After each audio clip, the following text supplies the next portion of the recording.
Hello, I'm Nito Cobain. Welcome to Side by Side.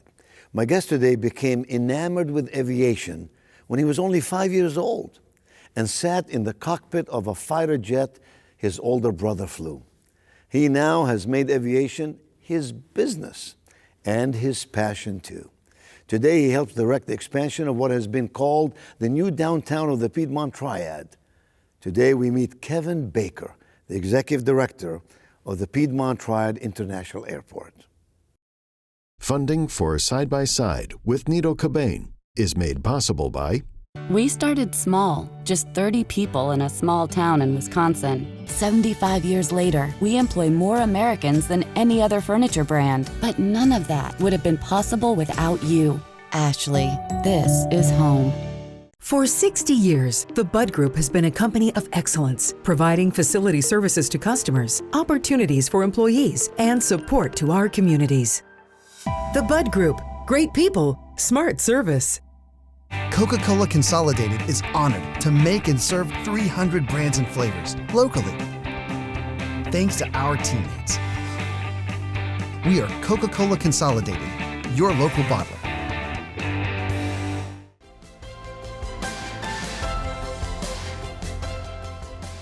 Kevin, welcome to Side by Side. How does PTI compete in a state when you have two other major airports in both the Triangle and Charlotte-Mecklenburg? You got to have a tough job, my friend. Yeah, Nito, first of all, thank you for having me on today. And I would actually say that the folks in our region have the option of going to any of those three airports. We recognize that. And it's not something that we can fight against and not something we're going to fight against. But instead, we've looked at where our strengths are with respect to those three airports, if you will. Certainly the fly easy piece, and I don't think that there's anybody that would argue the fact that it's more simple to fly out of our airport by far than either of the other two. Less traffic, less traffic jams. Yes. Accessible from different places. Easier parking, easier TSA experience, easier to get a drink in the terminal, easier to find your gate. Just easier overall, and then on the other side, we've developed a two-pronged mission. One is that passenger experience, and to make sure that it is always an exemplary experience for the passenger.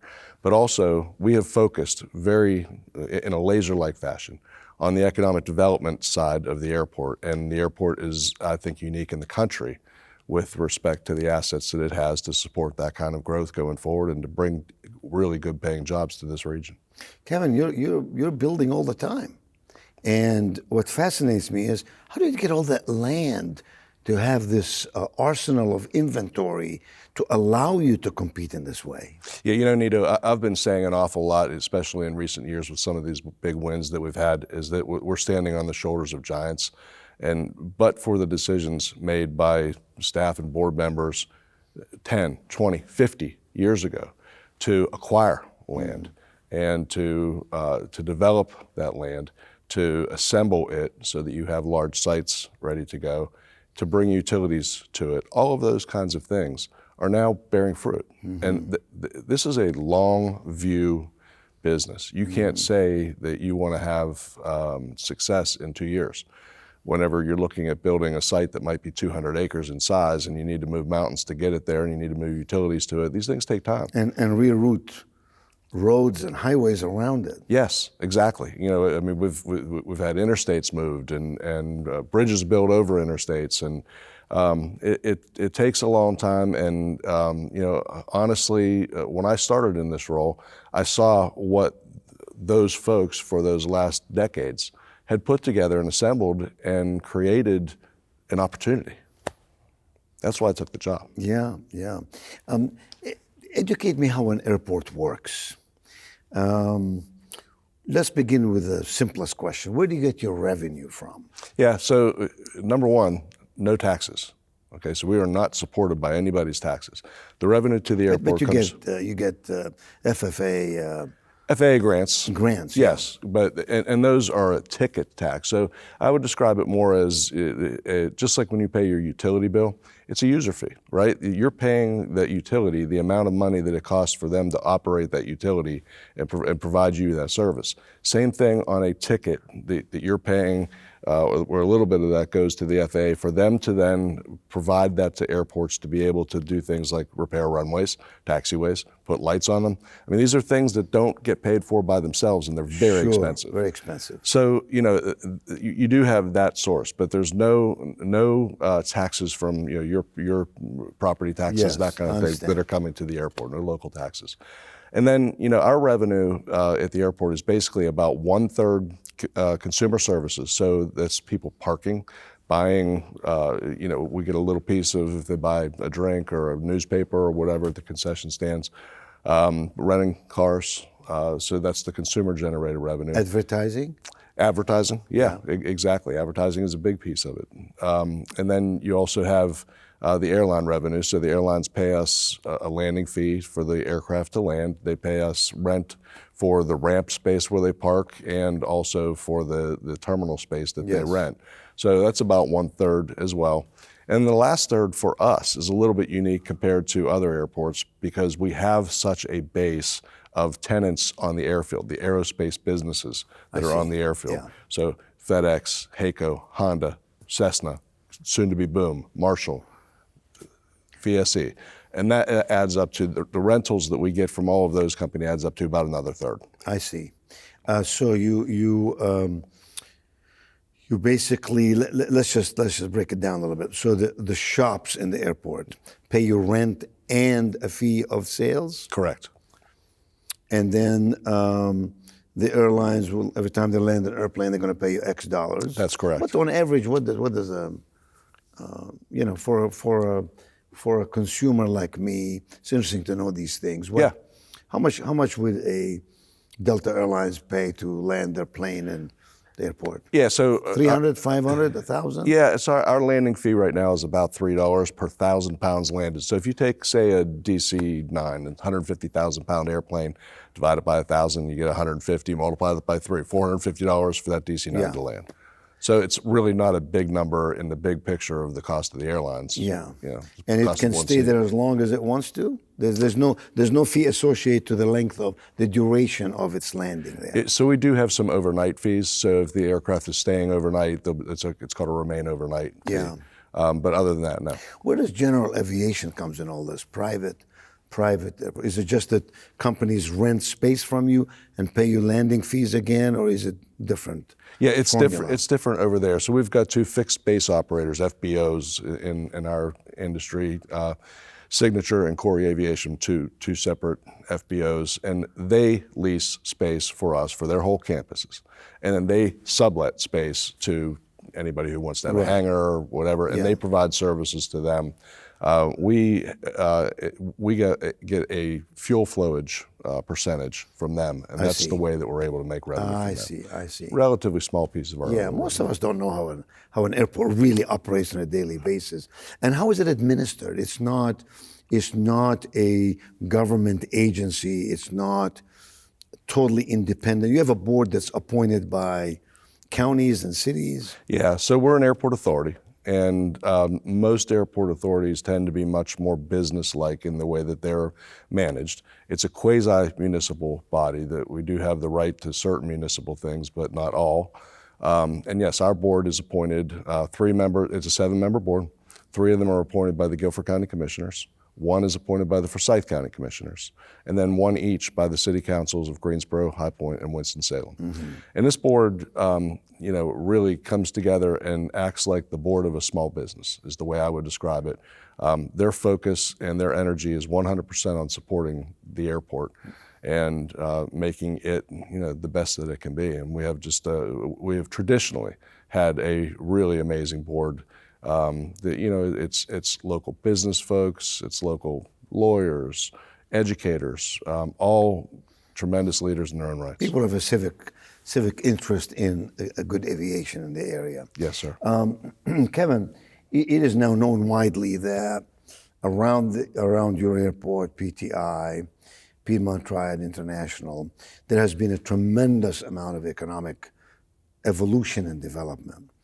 Name us 2 or 3 of those companies. Tell us what they do.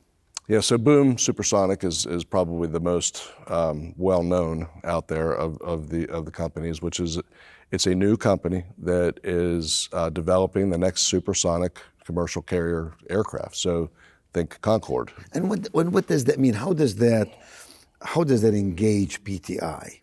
When you say developing, they're not actually doing the engineering at the airport. So this is going to be their main assembly location for the airplane. So right now they're doing the initial engineering in Denver and in other places with a prototype and with the development of this model. But once they have that all designed, then this will be where those airplanes are built, and this is where they will leave to go serve. Really? Yes. And how do you, as executive director of the airport, how do you manage the flow of this airport? You've got commercial airplanes coming in, you've got general aviation, private airplanes coming in. Now you're going to have this Boom Supersonic. They're going to need runways, and they're going to need time on the runway, and you have flight plans to be competed with, and so on. You have the capacity to. Yeah, I think I mentioned earlier that this airport has this set of assets that I find to be unique in the country, and one of those assets is the fact that even for a mid-sized airport that it has a lot of airfield capacity. You've got 2 long parallel runways. You've got a crosswind runway that's associated with those 2. And then the taxiway systems that are serving all those are pretty robust.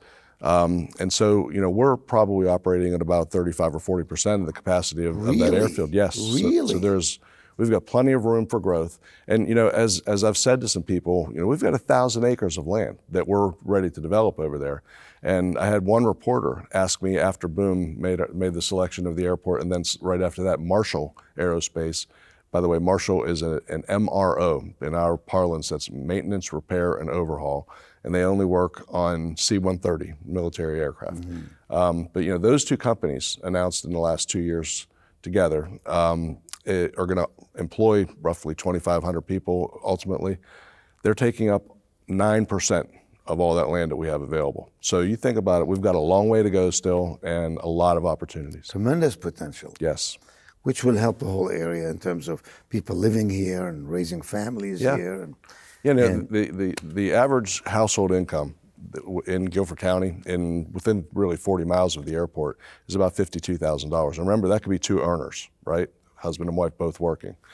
The average salary on the airport is probably now $75,000 to $80,000. Yeah. Single earner making fully 150% of average household. Elevates every standard. So it's a lot of jobs, and they're well-paying jobs. Yeah, so Boom Supersonic is one. Yes. But Honda's another one.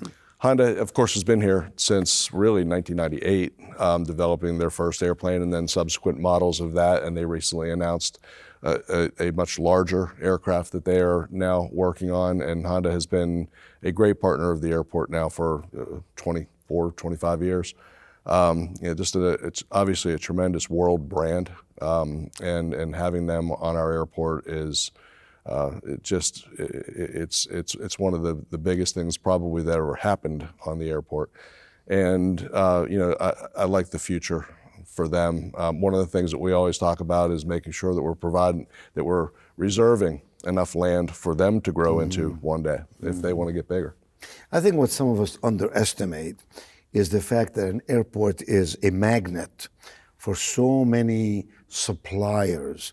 They want to be close to a transportation hub. Mm-hmm. Am I right on that? And if so, give us an example of how that works. Yeah, no, you're right on. And I think that, again, coming back to the assets, if you look at the roadway systems in the whole triad, but especially right around the airport, we have absolutely amazing amounts of capacity on our roadways. I think better than anywhere in the country that I could think of. And so when you have that and the whole logistics piece, remember we've got FedEx hub, and we are a hub airport for FedEx. And the ability to move goods and services in between parts of the state, other adjacent states, really, really important. And I think for all the companies that locate here, they see that. They see that there's probably 20 years of growth on these roads without having 2-hour traffic jams to get their employees to work. So I think that that's a huge asset for us And you know, the airport, there's been a lot of descriptions of how airports or airport cities, those kinds of things. And I think that that's just all, it's dead on. It's obvious to me. It's obvious. They are places of employment. We're really a place of employment in this aerospace industry. And as a result of having all these OEMs, the original equipment manufacturers that are there, and these big companies that are working on airplanes in the maintenance, repair, and overhaul side, that creates a huge demand for other suppliers to be in the area. Yeah, and even these mega sites that are emerging now, they're going to bring also all kinds of, if not direct primary business, residual business to the airport. Your economic impact in the Triad must be pretty substantial. Yeah, so the airport's economic impact to the state is $9 billion a year. $9 billion. That's my number. This is done by the state of North Carolina every 2 years, and then the last one were $9 billion. So yeah, it's a very substantial impact to the state. Speaking of FedEx, Federal Express, I recall when FedEx was thinking about coming to the airport, there was a lot of resistance from residential communities around the airport. How do you manage that? I mean, people who live there, of course, they don't want more airplanes, more noise, more congestion, and so on. How do you at the airport manage that from a PR way, from a community and civic concern perspective? Yeah, so we've got a document and a plan that is called a Part 150. This is an FAA kind of standard. Most airports that are of any size will have one. And that really establishes where noise could be expected and how it could be mitigated. And we've had that in place, 20 years at least. And, you know, it sets out some measures that are used. For instance, departures on our eastern parallel runway. They turn just a little bit after they take off, and that puts them over the 68 corridor, 68 south. And they're able to head straight down that large road corridor, which is all commercialized. So you're putting the noise over a place that's already loud, not over a community somewhere. So, you know, and from time to time, we still do get folks who would call in and say that they're hearing noise that's you know, annoying them. And we talk with them. We've got a person who's assigned to do nothing but that, and he'll talk to them and work through the issues with them, explain to them what's going on. Yeah. You know, we get a lot of touch and goes here where you've got military aircraft that will fly here. They'll do 20 circuits, just landing, taking off, et cetera. And when folks see that constant pass of that big plane, that sometimes will generate some calls. Yeah, yeah. They train here, effectively. They are. Yeah. So, Kevin, you're a civil engineer. You went to Lehigh University, and then you were in the aviation sector as a consultant for many years. Yes. Who were you consulting with, and what area were you consulting in? Yeah, so I worked for a company called the Michael Baker Corporation, which is based in Pittsburgh, Pennsylvania, which is where I'm originally from. And after I left Lehigh, I went back there and worked for them for 20 years almost, I guess. And I immediately was assigned to the aviation division of that company, and actually went to work on the Pittsburgh International Airport project, which is at that time was one of the biggest in the country. And so kind of cut my teeth on that major project. And then I had worked with Baker all over the country, and it's no relation, by the way. But I've worked with them at airports all over the country, consulting for airports, until this, the FedEx project here at PTI was the one that brought us down here, and Baker was the program manager for the airport authority to basically get that project done. That rolled into Honda. And then after that came the opportunity where Ted Johnson, my predecessor, was considering retiring. Yeah. Occasionally I see an airplane for Franklin Graham Ministries. Yes, Samaritan's Purse. What does that mean? They have a hangar there? They fly in and out of there? How does that get involved at the airport? Yeah, so they run an amazing organization called Samaritan's Purse. And the organization is based a little further west in North Carolina, but this is where they maintain their two large airplanes. So they've got a hangar for them. They've got some ramp space. And what they do is store needed supplies that would be needed after a catastrophe. So, for instance, bottled water, diapers, blankets, generators. All of that stuff is stored in warehouses around the airport and around. They've got a logistics network of their own that's set up. And when one of those events happens, they load that stuff onto airplanes and they fly it to where they're going. Just a quick story. My wife and I, we had our honeymoon in St. Martin, 1995. In 2018, we decided to go back there with our kids and show them where it was. That was right after the hurricane had hit in St. Martin. And we were trying to find our old hotel, which actually had been destroyed. But we're in a neighborhood, we pull up to a red light, and my son says, "Dad, look over there to the right." Look over there, there was a tractor that was covered with a tarp, and the tarp said Samaritan's Purse. That came from here. I see. So your interest in aviation began when you were 6 years of age, and you had a brother who was a jet fighter, a pilot? Yeah, so I have a brother who's 21 years older than me, and he was flying. 21 years older than you? Older than me, yes. There's 6 of us all together. I see. 4 girls in between. And he was flying in Vietnam when I was 2 or 3 years old. And that I definitely caught the bug. He flew the F-4 in Vietnam and flew a number of other airplanes during his career. And he was always a great hero of mine. And I just got the bug for airplanes. You flew with him in the airplane? I didn't fly with him. That would be illegal. Yeah, I sat in his airplane. Yes. He let you just go in and look at them. Yes, he came back to visit. We were actually in D.C. and he had to be there for something, and he had his F-4 there, and we got to sit in the cockpit. Yeah. It was pretty cool. Kevin, you have your fingers on a lot of things across the state. You're familiar with economic development in the Tar Heel State. We have had an incredible decade in North Carolina in terms of economic enhancement. People are moving to the state. Florida is a wonderful place. It's become very, very congested. People love to come to North Carolina in the mountains and the ocean and the Piedmont in the middle. What is your pulse about where we are? And more importantly, what do you see the challenges as we move forward? For example, might we also experience significant traffic congestion as we have more and more people moving here? You know, this is what happened in other states, right? So it's about highways, it's about rail, it's about airplanes, et cetera. What is it that in the circles that you travel in, what is it that you see? What I would start with, Nito, is the state is really on a tear, no question, and that's the result of a lot of people's hard work and investment, starting at the state government levels. The state legislature has been hugely supportive of this airport and the whole state. The governor, obviously, and I think that investment is now paying off. You know, and organizations like EDPNC, the Economic Development Partnership for North Carolina, regional groups like Piedmont Triad Partnership, Yes. Just huge supporters of that growth, and it's working. It is paying off. A lot of cooperation statewide, which honestly, when I first moved here 25 years ago, I didn't see as much of that. Now the cooperation Yes. is there. And so I see the next 10 years for us as being a boom time, pun intended. Boom was just our first win. Marshall right after that. We're going to have some other wins.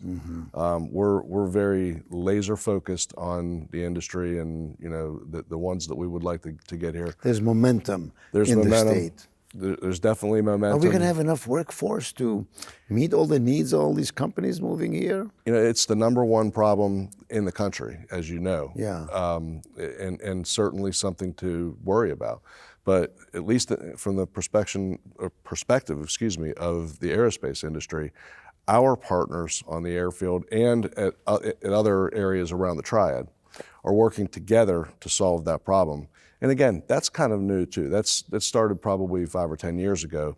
But working together and then working with Forsyth Tech, with Guilford Tech, with the schools that can then develop and provide more people in that pipeline to continue to feed the demand. And look, that's such a good problem to have, right? Absolutely. If you're going to have a problem, that's the one you want. Needing people is it's a problem. It's and you better gotta than not fix it. having jobs for the people we have. Exactly. Yeah. So you're bullish about the future. Very. And you're bullish about the state as a whole, Piedmont Triad region, for sure. And what's next for you? Well, More growth at the airport? So as I said before, we have, with those two wins, we've only used up 10% of everything we have. And we're ready to fill up the next 90%. Potential is enormous. And what we're really starting to talk about now with our current board is the need to go beyond that 1,000 acres of land that we have and start thinking about the next really 50 years. And where does the airport go to next? Because, what if a Boeing or an Airbus wants to come in and take 500 acres? Yeah. Kevin, thank you for being with me on Side by Side, and best wishes to you always. And to you, thank you so much.